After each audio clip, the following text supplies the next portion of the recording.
नमस्कार, स्वागत है आपका स्टार न्यूज प्लस पर। आपके साथ में प्रीता चौहान। आइए अब हम आपको दिखाते हैं आज की बड़ी खबरें। स्टार न्यूज प्लस पर बने रहिए आप मेरे साथ। ऐसी ही बड़ी खबरों को जानने के लिए चैनल को सब्सक्राइब करना ना भूलें। धन्यवाद।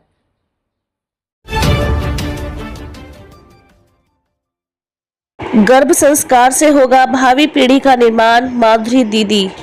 डॉक्टर सर्वपल्ली राधाकृष्णन राजस्थान आयुर्वेद विश्वविद्यालय जोधपुर के स्त्री रोग एवं प्रसूति तंत्र विभाग द्वारा बरगोहपक्रम 2025 नामक 2 दिवसीय राष्ट्रीय कार्यशाला का भव्य शुभारंभ आज विश्वविद्यालय परिसर में हुआ।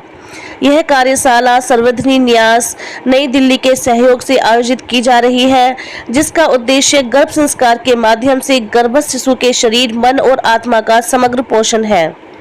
कार्यक्रम को संबोधित करते हुए कार्यक्रम के अध्यक्ष कुलपति प्रोफेसर वैद्य प्रदीप कुमार प्रजापति ने कार्यशाला की प्रासंगिकता पर प्रकाश डालते हुए कहा कि गर्भकाल के दौरान किया गया सही संस्कार ही भावी पीढ़ी के चरित्र, बुद्धि और स्वास्थ्य का आधार बनता है। उन्होंने पारंपरिक आयुर्वेदिक ज्ञान और आधुनिक चिकित्सा के समन्वय पर बल दिया। संवर्धनी न्यास नई दिल्ली की माधुरी दीदी ने कहा कि गर्भ संस्कार के माध्यम से गर्भस्थ शिशु के शरीर, मन और आत्मा का समग्र पोषण होता है।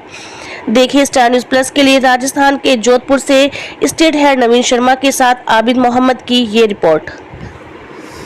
पूरे इतिहास में प्रसिद्ध है।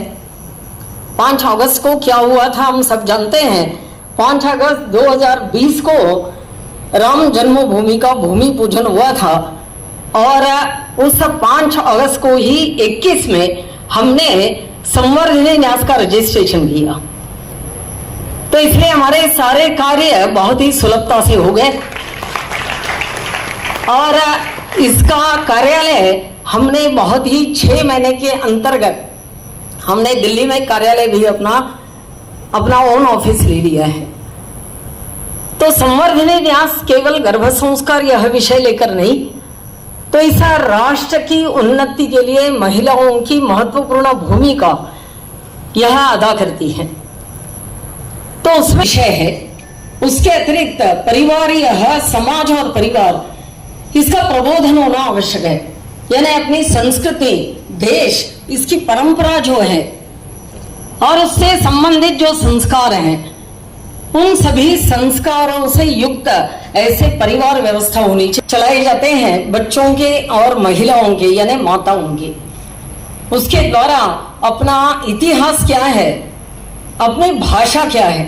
मुझे लगा आज यह आयुर्वेदिक विश्वविद्यालय होने के नाते आयुर्वेदिक विषय, पूरा आयुर्वेद का विषय संस्कृत में है, तो संस्कृत में यहाँ बोला जाएगा, लेकिन अंग्रेजी सुनकर मुझे लगा अगले बार के सेशन तक शायद संस्कृत को ही बोलेगा। तो संचालन of both mother and fetus, making them prone to infections and illness.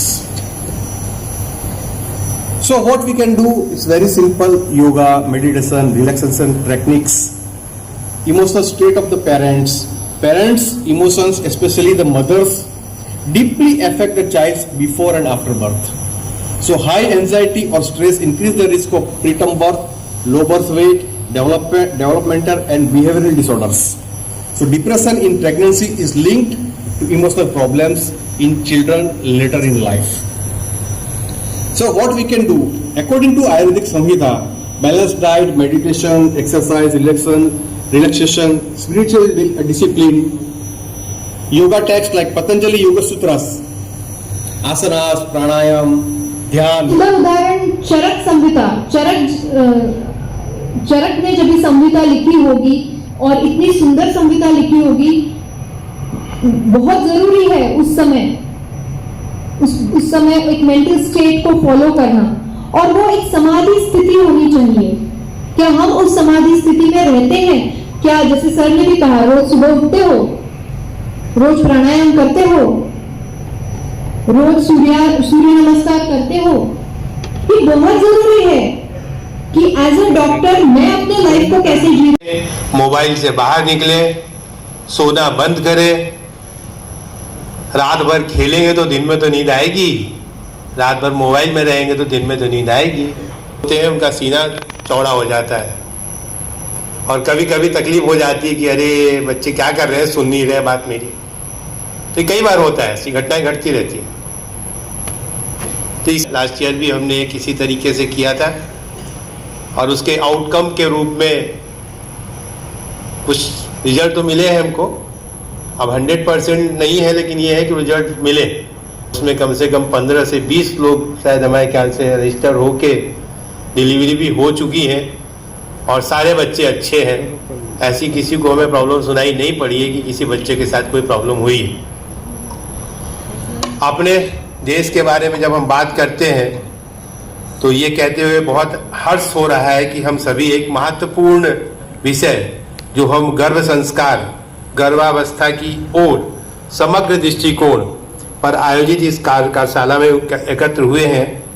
यह केवल एक कार्यशाला नहीं अपितु एक सांस्कृतिक पुनर्जागरण की अवस्था है। सब कुछ है वो हमारे लिए, और वो एक ही परिवार से हैं। कैसी अलग अलग परंपराओं में कहाँ कहाँ तक पहुँच के उन्होंने क्या क्या किया है, आप लोग हिस्ट्री पढ़ते रहिए। थोड़ी थोड़ी अपनी हिस्ट्री जाननी बहुत जरूरी है। तो ये कुछ चीजें हैं। इसके साथ ही साथ हमारे वैदिक साहित्य में गर्भ संस्कार का अत्यंत महत्व बताया गया है। ऋषियों को देखिए आप, बहुत रेयर कंडीशन होती थी किसी राजा के एक से दूसरी संतान होती थी। कितने यज्ञ करते थे, यज्ञ को समन्वित करे। गर्भ संस्कार एक समग्र स्वरूप है हमारे लिए, एक धार्मिक क्रिया नहीं है, केवल एक समग्र जीवन पद्धति है जिसमें सम्मिलित आयुर्वेदिक पोषण, योग और प्राणायाम, मंत्रोच्चारण और ध्यान, सकारात्मक संवाद एवं भावनात्मक पोषण, पिता की भूमिका भी उतनी महत्वपूर्ण मानी गई है जैसा मातृभाव और पितृभाव से ही संतुलित जीवन का निर्माण होता है।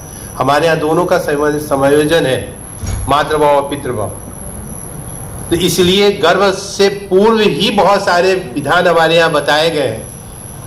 हम सब लोग उसको फॉलो करें तो हो सकता है आगे आने वाली जो संतति की, हमारे डिपार्टमेंट ऑफ पंचकर्म परेशान हो गया है आजकल। सीपी के पेशेंट इतने आ रहे हैं, मेंटली रिटार्डेड बच्चे इतने आ रहे हैं। इनसे लड़ने के लिए एक ही तरीका है हमारे पास, और वो है गर्भ संस्कार।